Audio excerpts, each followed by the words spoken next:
आज हम संज्ञा और उसके भेद, उसकी पूरी जानकारी को आज हम अध्ययन करेंगे। दोस्तों, आप भी पढ़िए और अपने जो आसपास में रहने वाले पढ़ने वाले हैं उनको भी पढ़ने के लिए प्रेरित कीजिए। आज हम संज्ञा और उसके भेद के संपूर्ण अध्ययन करेंगे। इसको अच्छी से समझ लेने के बाद आपको दोबारा इसको पढ़ने की ज़रूरत नहीं पड़ेगी। संज्ञा परिभाषा: जिस विकारी शब्द से किसी विशेष वस्तु, भाव और जीव के नाम का बोध हो वह संज्ञा कहलाता है। वैसे तो दोस्तों, इस संसार में जितनी भी वस्तुएं हैं सबके सब संज्ञा के अंतर्गत आता है। आप कोई और दूसरा परिभाषा पढ़े होंगे तो इससे घबराने की जरूरत नहीं है। हमारे वैयाकरणों ने अलग अलग जो वैयाकरण है उन्होंने अपने अपने मत रखे हैं। तो किसी ने कोई और तरफ से परिभाषा दिया है तो किसी ने किसी और तरीके से परिभाषा दिया है। संज्ञा वैयाकरण मतलब हिंदी व्याकरण का ज्ञाता। जो हिंदी व्याकरण का ज्ञाता होता है उसे वैयाकरण कहा जाता है। संज्ञा इसके रूप के आधार पर या इसके उपयोग के आधार पर संज्ञा दो चीज़ों में बांटा गया है, एक वस्तु और दूसरा धर्म। वस्तु के आधार पर संज्ञा 4 प्रकार का होता है और धर्म के आधार पर संज्ञा 1 प्रकार का होता है। इस प्रकार संज्ञा कुल मिलाकर के 4 और 1 5 प्रकार की संज्ञाएं होती है। पहला है व्यक्तिवाचक संज्ञा। व्यक्तिवाचक संज्ञा जिस शब्द से किसी एक वस्तु या व्यक्ति का बोध हो। यहाँ पर परिभाषा को अच्छा सा गौर कीजिएगा। जिस शब्द से, चाहे वो कोई भी शब्द रहे, यदि उससे एक वस्तु या एक व्यक्ति के नाम का बोध होता है तो वह व्यक्तिवाचक संज्ञा कहलाता है। जैसे राम, गांधी, गंगा आदि। चाहे आप कोई भी वस्तु का नाम लीजिए या किसी भी प्रकार के व्यक्ति का नाम लीजिए, यदि उससे एक ही विशेष व्यक्ति का बोध होता है तो वह किसके अंतर्गत आता है? व्यक्तिवाचक संज्ञा के अंतर्गत आता है। यह खासकर आपको प्रारंभिक कक्षाओं में एक बार पढ़ा देने के बाद दोबारा नहीं पढ़ाया जाता है। इससे आपको जब कंपटीशन एग्जाम पर आता है तो पहचानने में मुश्किल होता है कि कौन सा शब्द कौन सा संज्ञा है, व्यक्तिवाचक है, जातिवाचक, द्रव्यवाचक, भाववाचक या समूहवाचक। तो इसको पहचानने का सबसे आसान तरीका है दिशा, देश, राष्ट्रीयता, समुद्र, नदी, पर्वत, नगर, पुस्तक, कोई भी युद्ध या दिन, महीना या त्योहारों के नाम। चाहे वो दिशा का नाम हो दक्षिण, उत्तर, पश्चिम, या फिर देश का नाम हो भारत, पाकिस्तान, नेपाल, भूटान। राष्ट्रीयता अमेरिकी, रूसी, जापानी। समुद्र चाहे वो किसी भी समुद्र का नाम हो। नदी है गंगा, यमुना, सरस्वती। पर्वत नीलगिरी, अरावली, किसी भी पर्वत का नाम हो, यदि उससे एक का बोध होता है, जैसे मैंने पर्वत लिखा है तो पर्वत शब्द को ध्यान नहीं दे, पर्वतों के नाम चाहे किसी भी पर्वत का नाम ले लो, अरावली हो, द्रोण हो, किसी भी एक पर्वत का नाम लो तो वो किसके अंतर्गत आएगा? व्यक्तिवाचक संज्ञा के अंतर्गत आएगा।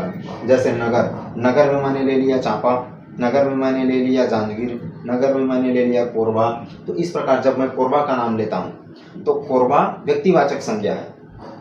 पुस्तक, कोई भी एक पुस्तक ले लीजिए, जैसे आप जिस कक्षा में पढ़ते हैं उस कक्षा में कई सारी पुस्तकें हैं, तो जब बहुत सारी पुस्तक है तो वो समूहवाचक के अंतर्गत है। लेकिन जब मैं उसमें से एक पुस्तक का नाम लेता हूं, जैसे कि मैं हिंदी का नाम लिया तो हिंदी पुस्तक किसके अंतर्गत आएगा? व्यक्तिवाचक संज्ञा के अंतर्गत आएगा।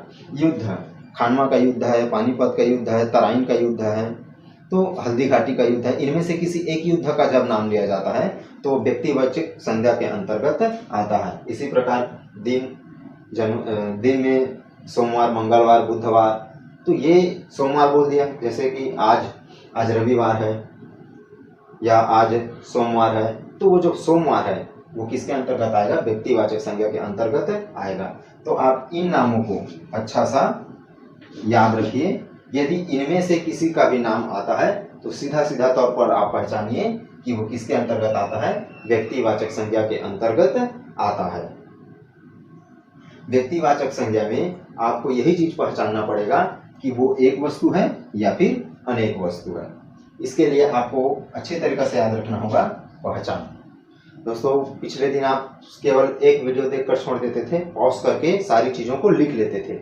इस बार ऐसा मत करना है। इस बार इसके पूरे 5 प्रकारों को पढ़ाया जाएगा, तो वीडियो थोड़ा लंबा होगा। वीडियो को एंड तक देखें। दूसरा है जातिवाचक संज्ञा। शब्द से ही स्पष्ट है, जाति जिस शब्द से एक ही प्रकार का मतलब उसमें किसी भी दूसरे प्रकार का बोध नहीं होगा, वस्तु हो या फिर व्यक्ति हो।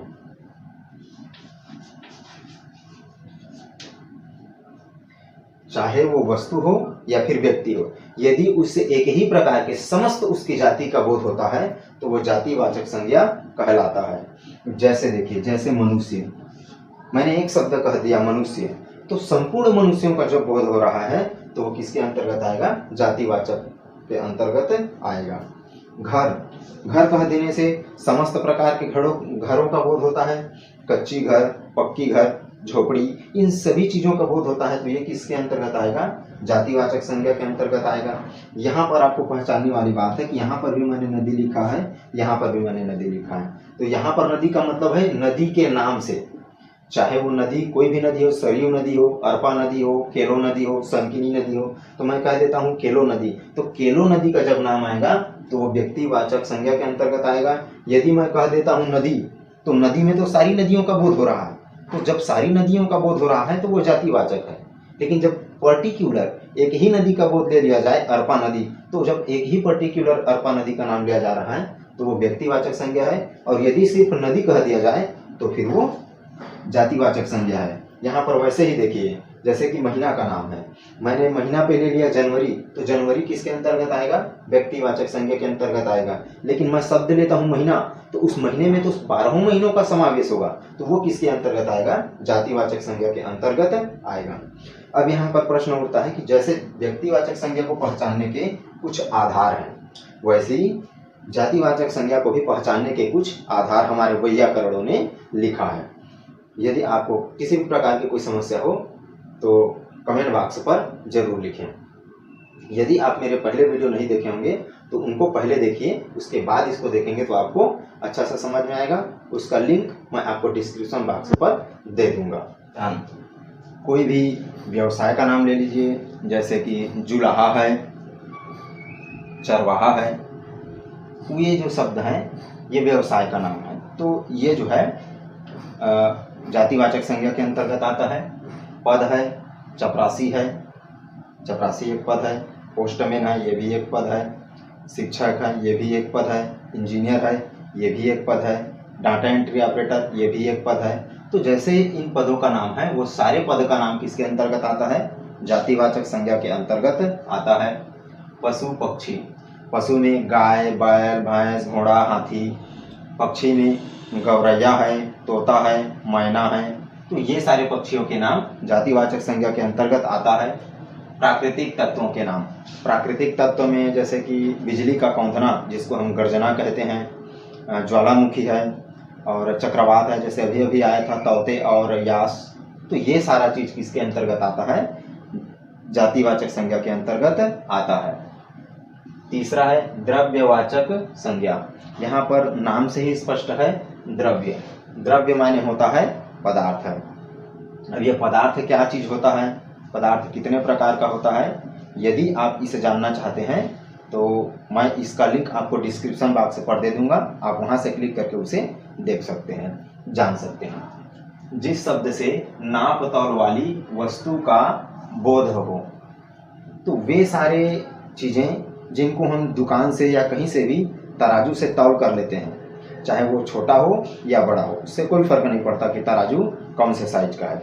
यदि हम उसे तौल कर लेते हैं, जैसे कि लोहा है, सोना है, चांदी है, दूध है, तो आपको पता होगा कि लोहे को बड़े तराजू पे तौल के लेते हैं, लेकिन सोना और चांदी है उसे छोटे तुला से तौल कर लेते हैं, और जो दूध है उसे एक गोल आकार जैसे एक पात्र होता है उससे तौल करके लिया जाता है। लेकिन ऐसी सारी चीज़ें जिसे हम नाप तौल के लेते हैं, तो ये सारी चीज़ों को नाप तौल कर लिया जाता है। और भी कई सारी वस्तुएं हैं जैसे कि आपका चावल हो गया, शक्कर हो गया, दाल हो गया, तो जिन चीज़ों को हम नाप तौल के लेते हैं वो द्रव्यवाचक संज्ञा के अंतर्गत आता है। चौथा है समूहवाचक संज्ञा। नाम से ही स्पष्ट है, समूह मतलब गुच्छा।